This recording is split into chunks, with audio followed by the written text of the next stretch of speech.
галәмнәрне юктан бар кылып, безләрне халык иткән, тәрбияләгән Аллаһ Раббыбызга барча хәмд сәнәләребез, улуглау мактауларыбыз булсын. Шәһадәт китерәмен, Аллаһтан башка гыйбадәт кылырга лаеклы зат юктыр. Аллаһ бар, Аллаһ бер. Һәм шәһадәт китерәмен, Мөхәммәд ибн Габдуллаһ Аллаһның хак илчесе, тугры пәйгамбәре һәм шәриф булган кулыдыр. Аллаһ аңа, аның гаиләсенә һәм аның сахабаларына салават шәрифләрен насип әйләсә иде. Аллаһ Раббыбыз изге китап китергән бәндәләр, Аллаһтан хакыйкый тәкъвалык белән куркыгыз һәм бары тик мөселман булып кына үлегез диде.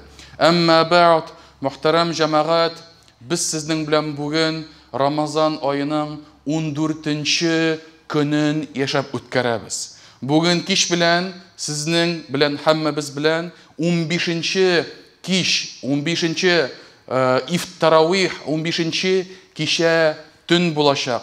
Бу нәрсә дигән сүз? Димәк, Рамазан айының яртысы инде узды, инде якынлашты, инде булды дигән сүз. Ә бит әле һаман кемдә, әле ураза тотырмын әле намазларын башкарырмын әле Коръәнне укырмын әле таравихларга барырмын әле, дип ул үз-үзен юата һәм үз-үзен шушы хыяллар белән тынычландыра. Һәм бу изгелек гамәлләре генә түгел, Рамазанда башкарыла торган хәерле гыйбадәт гамәлләре генә түгел, хәтта дөньяви эшләрдә дә күп кенә кешеләр нинди дә булса эшне башкарыр алдыннан иртәгә булыр әле, киләсе атнага булыр әле, киләсе айга булыр әле дип кул селтиләр. Һәм шуңа мөхтәрәм җәмәгать, безнең халкыбызда да шушындый бер әйтем бар, калган эшкә кар ява дип әйтәләр. Ягъни, шул эшне башкармасаң, ул шул хәтле зак торыр ки, хәтта яз җитеп, җәй җитеп, көз үтеп, кыш килеп, шушы эшеңә кар явыр диелә. Һәм мөхтәрәм җәмәгать, галимнәребез пәйгамбәребез вакытында, пәйгамбәребез чорында булган бер вакыйганы китерәләр. Һәм шул вакыйганы сезгә сөйлисем килә. Пәйгамбәребез заманасында бар иде танылган бер шагыйр, Әл-Ә'шә Кайс. Һәм гарәпләрдә гомумән алар шагыйрләрне һәм шигырь тыңлауны бик тә яраталар. Һәм күп кенә вакытларда хәтта кылыч белән сугышуга карый, шушы шагыйрның әйткән сүзе ул тагын да авыррак, тагын да җәрәхәт китерүчерәк һәм тагын да кешенең дәрәҗәсен күтәрүче яки төшерүче бер корал булып торды.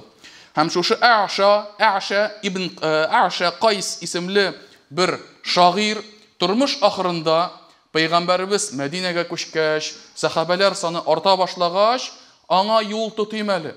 Аны мактап шигырь сөйлим әле, касидәләр языйм әле, бәйтләр сөйлим әле дип карар кыла.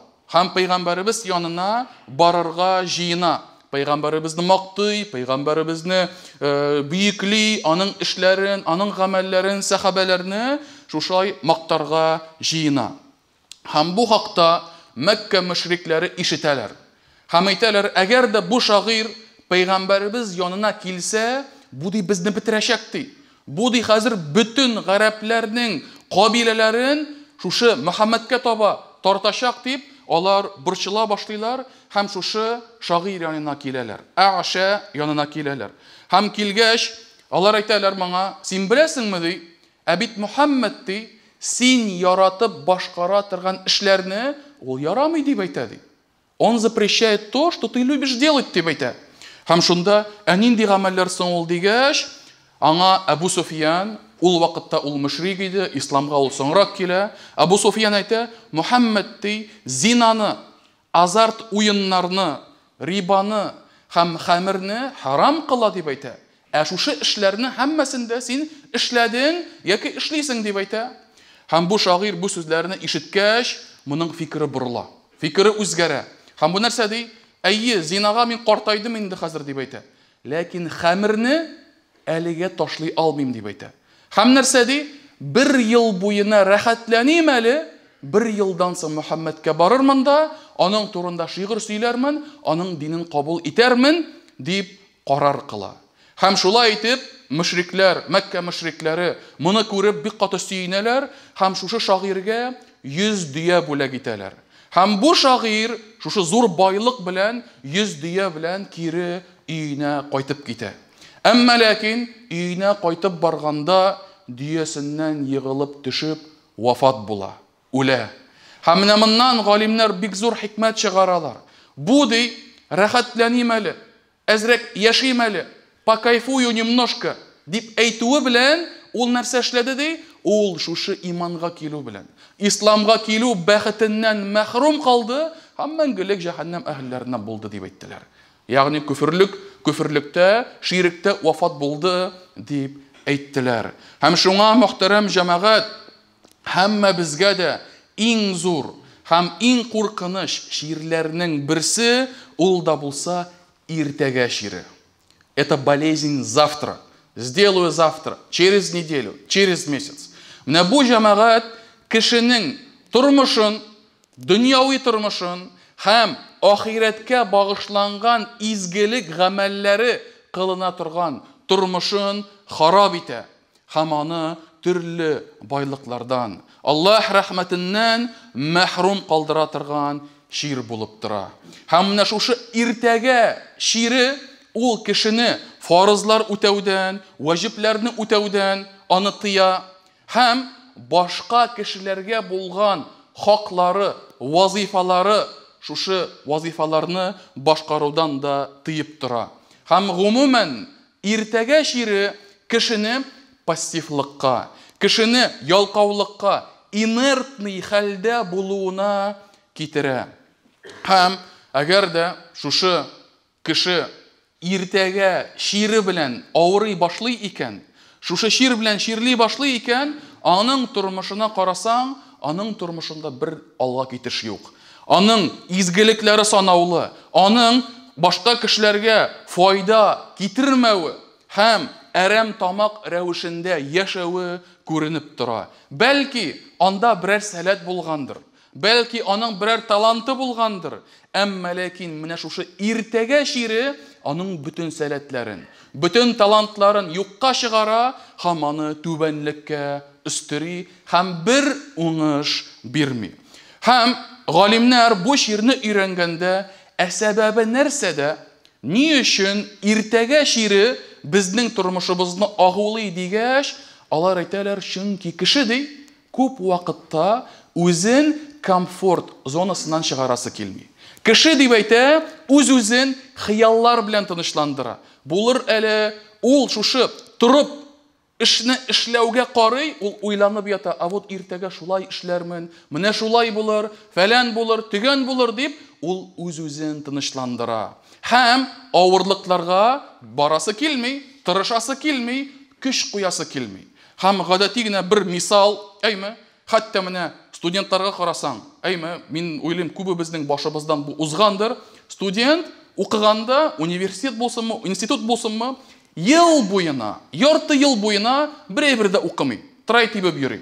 Әйме, бушлык белән төрле файдасызга, әрәмгә булган шушы эшләр белән шөгыльләнеп, укуын карамый. Ләкин имтихан килгәндә ул белә, так, 1 майда, 30 майда имтихан булачак, әзерләнергә кирәк дип, ул белә.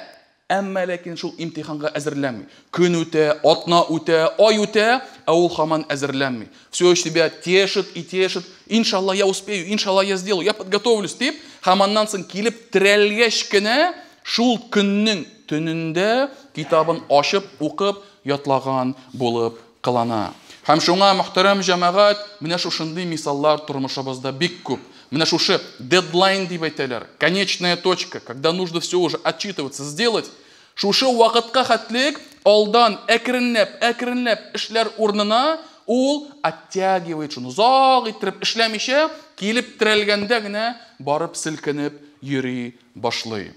Һәм мөхтәрәм җәмәгать, менә шушы иртәгә ширенең шушы иң куркыныч дәрәҗәсе, иң зурысы ул җәмәгать кеше белән Аллаһы Тәгалә арасында менә шушы ширнең барлыкка килүе. Һәм Аллаһы Тәгаләгә иман китерер урынына, Аллаһы Тәгаләгә гыйбадат кылыр урынына, Аллаһы Тәгалә ризалыгы өчен изгелек кылыр урынына ул үзенә төрле аклаулар, оправданиялар уйлый башлый.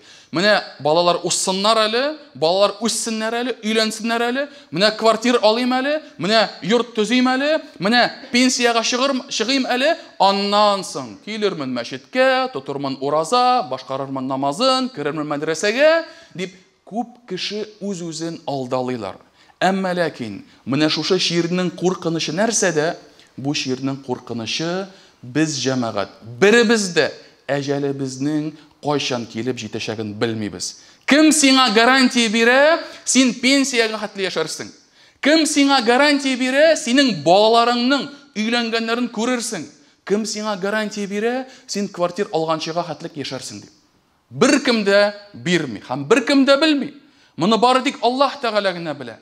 Һәм шуңа мөхтәрәм җәмәгать, әгәр дә әҗәлебезнең, тормышыбызның шикле булуын аңласак, һәм аның ахыры кайда булачагын белмәгәнлегебезне аңласак, 30 ел яшәрмебез без, 50 ел яшәрмебезме, 100 ел яшәрмебезме, аны Аллаһ Тәгалә белә.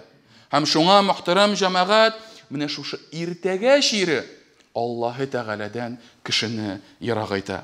Аллаһ Тәгалә Коръәндә ул безгә барыгыз дип әйтми, иман китерегез дип кенә әйтми, адым атлап миңа таба килегез дип әйтми. Аллаһ Тәгалә нәрсә ди? Васари'у иля магфиратин мин раббикум. Аллаһның гафу итүенә һәм җир һәм күкләр киңлегендәге булган җәннәткә нәрсә ди? Ашыгыгыз дип әйтә. Ашыгыгыз. Бәлки өлгермәссез, бәлки вакыт тиз үтеп китер, бәлки мөмкинчелегең бүтән булмас. Ашык дип әйтә Аллаһ Тәгалә. Һәм икенче бер аятында Аллаһ Тәгалә әйтә: "Сабиху иля магфиратин мин раббикум." Аллаһ магфиратына һәм җәннәткә омтылып үзара узышыгыз дип әйтә. Соревнуйтесь друг с другом, опережайте друг друга дип әйтә Аллаһ Тәгалә Раббыбыз. Димәк, Аллаһ Тәгалә Коръәндә безне көтмәгез ди. Калдырмагыз иртәгә ди. Бүгеннән эшләп, бүгеннән Аллаһ Тәгаләгә адымнарыгызны атлагыз, узышыгыз, йөгерегез, тизрәк барыгыз, иманга килегез дип Аллаһ Раббыбыз әйтә. Һәм шуңа мөхтәрәм җәмәгать, әгәр дә шушы иртәгә ширенең нәтиҗәсенә карасак, иртәгә ширенең нәтиҗәсе үкенү. Үкенү. Кеше берәйбердә эшли алмый. Терсәк якын, тешләп булмый. Вакыт узган. Инде берәйбердә башкара алмый. Аллаһ Тәгалә бу кешеләр турында Коръәндә безгә Муъминун сүрәсендә хәбәр итә. Әгәр дә дип әйтә, аларның берәрсенә үлем килсә, ул кеше әйтер ди: "Эй Раббым, мине дөньяга кире кайтарсаң иде, бәлки калган гомеремдә изгелек эшләр идем" дип әйтер дип әйтә. Сораныр ди. Әмма ләкин бу аның бары тик сүзләре генә булыр дип әйтә. Ягъни буш сүзләр. Кире кайтса да нәкъ шушындый халәтендә яшәр иде дип әйтә Аллаһ Тәгалә. Һәм алар артында барзах, ягъни кыямәт көненә хәтле бер пәрдә булыр дип әйтә Аллаһ Раббыбыз. Димәк, иртәгә шире белән ширләүче кеше ахыр чиктә үкенәчәк. Кире кайтырга теләячәк, күбрәк изгелек кыларга ашыгачак, ләкин инде вакыт узган. Икенче бер аятта Аллаһ Тәгалә Мунафикун сүрәсенең 10-нчы аятында әйтә: "Ваанфиqu мимма разaqnakum min qabli an ya'tiya ahadakumul maut fayaqulu rabbi lawla akhartani ila ajalin qarib faasaddaqa faakun minas salihin." Biz sizгә биргән ризыклардан өлеш чыгарыгыз дип әйтә. Закатмы, садакамы, ярдәмме чыгарыгыз дип әйтә. Кем? Чөнки килер бер көн һәм үлем килгәндә ул кеше әйтер ди: "Эй Раббым, миңа якын вакытка кадәр бер кичектерү бирсәң иде. Бәлки садака биреп, изгелекләр башкаручылар саныннан булыр идем" дип әйтер шушы кеше. Димәк, мөхтәрәм җәмәгать, бу кешеләр изгелек кыла алмадым, әс кылдым яки бөтенләй булмады дип бик каты үкенәчәкләр. Һәм Ибн Кәсир бу аятларны тәфсир кылганда әйтә, бу кешеләр дип әйтә, Аллаһы Тәгаләдән күп урыннарда: "Я Раббым, кире кайтарсаң иде" дип сорарлар ди. Алар ди, әҗәл җиткәндә, үлем килгәндә сорарлар Аллаһтан дип әйтә. Алар ди, каберләреннән торгызылгач сорарлар дип әйтә. Алар Аллаһ Тәгаләгә баскач, Аллаһ Тәгалә каршында баскач, сорау алынганда сорарлар ди. Һәм җәһәннәмгә кергәндә дә сорарлар дип әйтә. Менә һәр вакыт Я Раббым кире кайтарсаң иде. Я Раббым әз генә вакыт бирсәң иде дип зур теләк белдерерләр дип әйтә шушы галим. Һәм мөхтәрәм җәмәгать, бу Коръән аятларында гына түгел.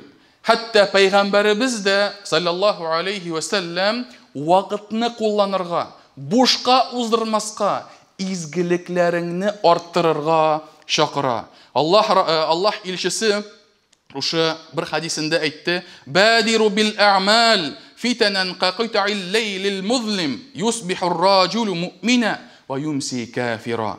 İzgilikler kılırga aşığız diп aytdi. Çünki kilir bir şunday vaqt, fitne zamanası oldu qap-qara, tünlü, şuşa tün kibik bulur diп aytdi.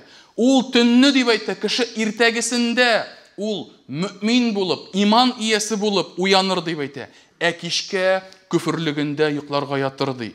Ул kиш белән mümin bulup yuqıga talır дип әйтә. Иртә белән уянганда küfürlüktә булыр дип әйтә.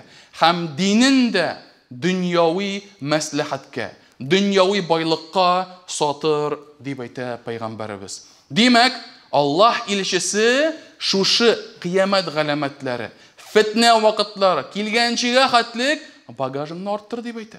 Әзерлән дип әйтә. İzgiliklerini arttır дип әйтә. İkinci bir hadisinde Peygamberimiz әйтә, izgilikler kılırga aşığız ди. 6 әйбер җиткәнчегә hatlik дип әйтә. Пока не настали 6 вещей дип әйтә Peygamberimiz. Беренчесе кояш көн батыштан чыкканчыга hatlik дип әйтә. Һәм төтен, дым чыкканчыга hatlik. Шулай ук Дәҗҗәл фитнәсе, Дәҗҗәл килеп чыкканчыга хатлык. Шулай ук җир астыннан чыккан хайван, дәббә чыкканчыга хатлык ди, яки сезнең үлемегез җиткәнчегә хатлык, яки дөньяның битүе килгәнчегә хатлык, изгелекләрегезне арттырырга тырышыгыз дип әйтә Peygamberimiz sallallahu aleyhi ve sellem. Hem şuna muhterem cemaat, менә bu hadislerde bizge kisətu var. Kulunu ulga koyup, butlarını күккә таба терәп koyup, әйме birey de эшләмичә, түшәмгә tükürüp yatу, ул синең дөньяңны да харап итәчәк. Ул синең ахиретеңне дә харап итәчәк. Hem шулай ук muhterem cemaat, галимнәребез әйтә, иртәгә шире шулай ук кеше белән кеше арасындагы булган проблемаларны, булган нинди дә булса аңлашылмаучанлыкларны, нинди дә булса конфликтларны битерегез дип әйтә.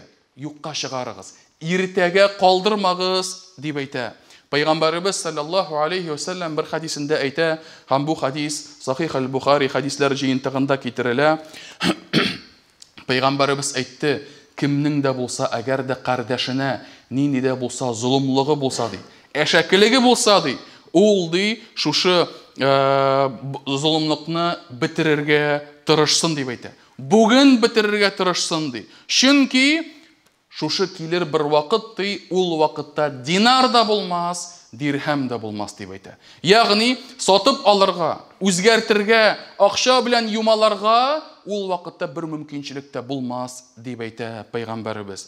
Һәм шуңа muhterem җәмәгать, әгәр дә арабызда нинди дә булса авырлыклар бар икән, нинди дә булса үчләр бар икән, нинди дә булса сүзләнешүләр бар икән, Peygamberimiz әйтә, бүген үк үзгәртергә тырышыгыз дип әйтә. Чөнки ахирәткә калдырсаң, ахирәттә җәмәгать кеше ай-хай гафу итәр микән?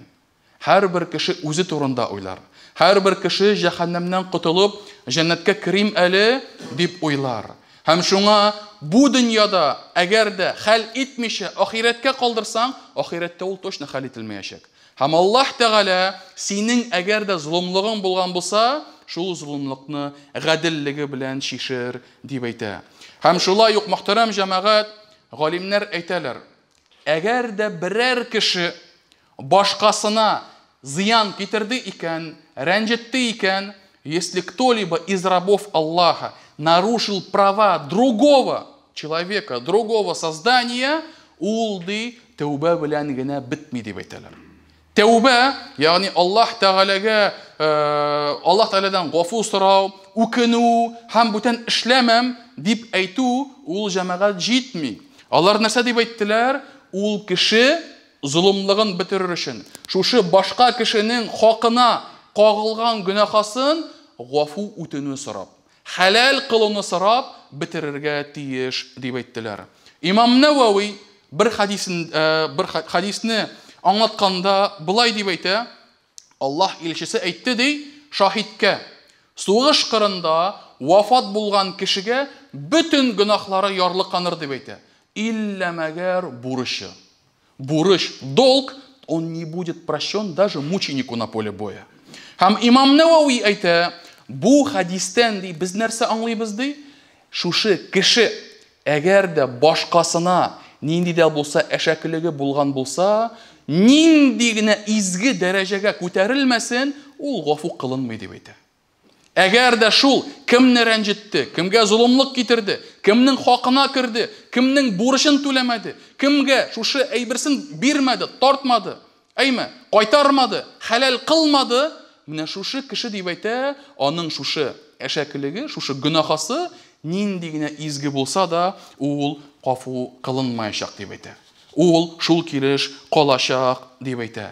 Һәм шуңа мөхтәрәм җәмәгать, Аллаһ Раббыбыз үзенең куллары белән мөгамәләсендә Аллаһ Тәгалә аның шушы мөгамәләсе Аллаһ мәрхәмәтлелегенә, Аллаһ шәфкатенә, отношения Всевышнего Аллаха и его рабов, они построены на милосердии. Аллаһ Тәгалә гафу кыла, Аллаһның рәхмәте киң. Әмма ләкин кеше белән кеше арасындагы мөгамәлә, отношения рабов Всевышнего друг с другом, они построены на жадности, на скупости и непрощении. Ягъни, шушы ике кеше арасында булган проблема бүген шишелмәсә, бу дөньяда бетмәсә, ул ахирәттә шишелмәячәк. Кеше ахирәттә сарам булачак, бирмәячәк, һәм бары тик мин генә кутылсам иде дип теләячәк. Һәм шуңа мөхтәрәм җәмәгать, иртәгә шире ул әле тәүбә кылуны. Шушы тәүбәне белән, шушы гөнаһның юкка чыгуын да ул җәмәгать читкә этәрә, юкка бетерә. Һәм шуңа ике кеше талашса, берсе әйтә, ярар, бүген булмады инде, бүген әзрәк мин кызган, иртәгә гафу үтенермен әле. Иртәгә бирермен әле. Иртәгә дуслашырбыз әле дип әйтеп җәмәгать, ул үзеннән үзе менә шушы гөнаһасын ерак айта. Һәм ахирәткә калдыра. Аның мөмкинчелеге бар бүген хәл итәргә, ләкин хәл итми. Иртәгә шире камашаулый. Һәм шулай итеп мөхтәрәм җәмәгать, Аллаһ Тәгаләнең бу гөнаһны гафу итүне ул читкә этәрә, хәтта ахирәттә калганчыга хәтлек. Шулай ук мөхтәрәм җәмәгать, галимнәребез тәүбә мәсьәләсенә килгәндә булай дип әйттеләр. Мөмин кеше тәүбәгә ашыгырга тиеш ди. Ягъни, хата кылса, нинди дә булса гөнаһ кылса, если он споткнется где-нибудь, ул тәүбәгә ашыгырга тиеш дип әйтә. Тәүбәне иртәгә, берсе көнгә, бер айдан соң, бер елдан соң калдыру, ул гөнаһ дип әйттеләр. Ягъни, әгәр дә кеше гөнаһ эшләп тә тәүбәсен соңарта икән һаман, соңга калдыра, аның шушы соңга калдыруы да ул үзе дә гөнаһ дип әйтә. Һәм шулай итеп, әгәр дә ул тәүбә кылырга җыенса, ул гөнаһысыннан, башкарган гамәленнән дә тәүбә кылырга тиеш, һәм тәүбәне соңга калдырганга да ул Аллаһ Тәгаләдән рәхмәтен сорап тәүбә кылырга тиеш дип әйтәләр. Һәм шуңа мөхтәрәм җәмәгать, алар әйтәләр, галимнәребез, шушы тәүбәне соңга калдыру күп кеше ул хакта уйламый дип әйтә. Кеше уйлый, менә мин ул вакыттагы бузыклыгым бар иде, тәүбә кылдым, бетте. Юк. Ә синең шушы соңга калдыруың ул һаман калды. Һәм моны бары тик я махсус тәүбә бетерә ди, яки гомум тәүбә. Кеше әгәр дә Аллаһ Тәгаләдән, я Раббым, бөтен гөнаһларымны ярлыкасаң иде, сиңа тәүбә кылдым дип, ихластан тәүбә кылса гына, гомум тәүбә файда китерәчәк дип әйттеләр галимнәребез. Һәм шуңа мөхтәрәм җәмәгать, менә шушы иртәгә шире ул җәмәгать дөнья тормышында харап итә. Кеше уңышка да ирешә алмый. Нинди дә булса башкарган эшенә дә кар явып, ул аның файда күрми. Дөньясына берсе дә, бер ризыгы да, бер нәрсәсе дә булмый. Шулай ук аның ахиретенә дә иртәгә шире зур агуын сала. Һәм шуңа мөхтәрәм җәмәгать, яңадан кабатлап әйтәм. Без менә бүген 14нче Рамазанны яшибез. Рамазанның уртасы диярлек. Бик тиз узып китте. Әле алда безнең 15 көн бар әле, 16 көн бар әле. Һәм шуңа күрә шул вакытны да юкка чыгармасак иде. Шул вакытны да файдалы уздырып, үзебезнең ахиретебезгә файда китерерлек изгелекләр кылсак иде.